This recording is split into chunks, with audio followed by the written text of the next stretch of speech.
Assentamento rural. Grosso modo, o termo parece datar de meados dos anos de 1960, sobretudo como referência dos relatórios de programas agrários oficiais executados na América Latina, para designar a transferência e a alocação de um determinado grupo de famílias de trabalhadores rurais sem terra, ou com recursos fundiários insuficientes à sua reprodução, em algum imóvel rural específico, visando a constituição de uma nova unidade produtiva em um marco territorial diferenciado, como frisou Fernandes em MST, Formação e Territorialização, 1996. Bergamasco e Norder,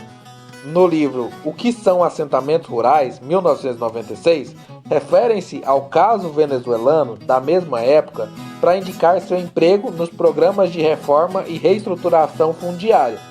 Sugerem que essa prática encontra exemplos semelhantes no contexto dos ejidos mexicanos ou dos kibbutz e moshav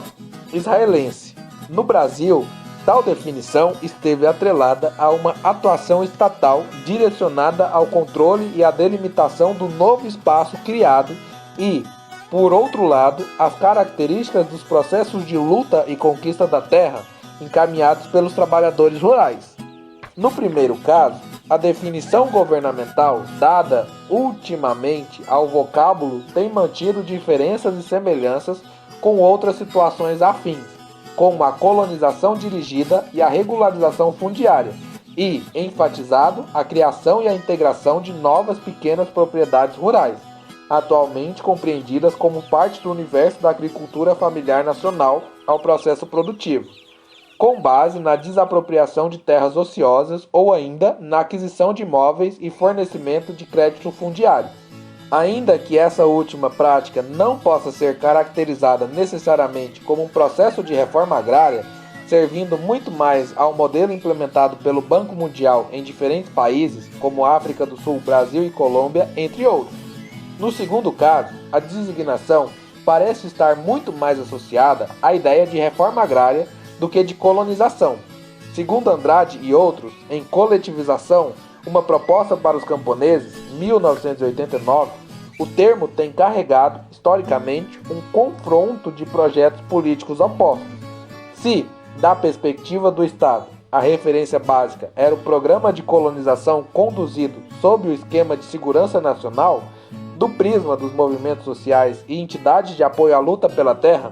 a conquista de novas áreas traduzia um movimento mais geral de afirmação e visibilidade política, dando nova coloração a uma categoria classificada pelas agências governamentais como eminentemente técnica.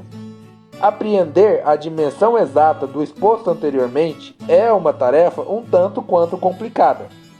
Em primeiro lugar, devido à própria caracterização das diversas situações criadas que poderiam vir a integrar o conjunto de assentamentos rurais.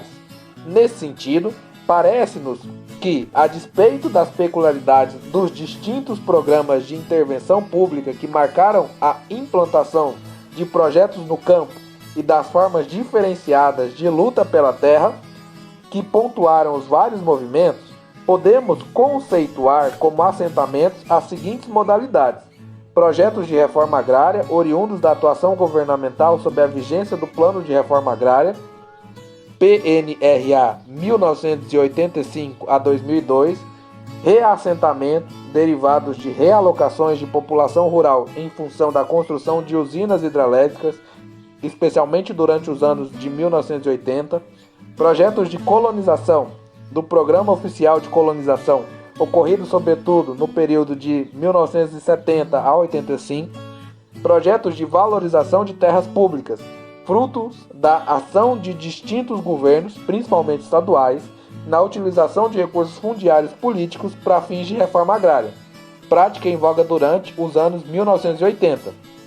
e ainda reservas ou projetos agroextrativistas, advindas do plano de demarcação de reservas com ênfase na região nordeste do país a partir das décadas de 80 e 90.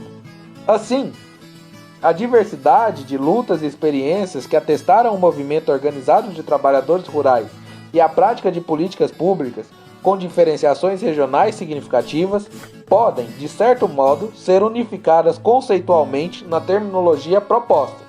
Dessa forma, ao mesmo tempo em que se identificam trajetórias e estratégias comuns a um marco estrutural em que todo o processo se desenvolve, a busca por uma compreensão de caráter globalizante permite, ainda, esboçar um quadro político de representação desses atores e um canal específico de diálogo com o Estado de forma ampliada. Sérgio Leite.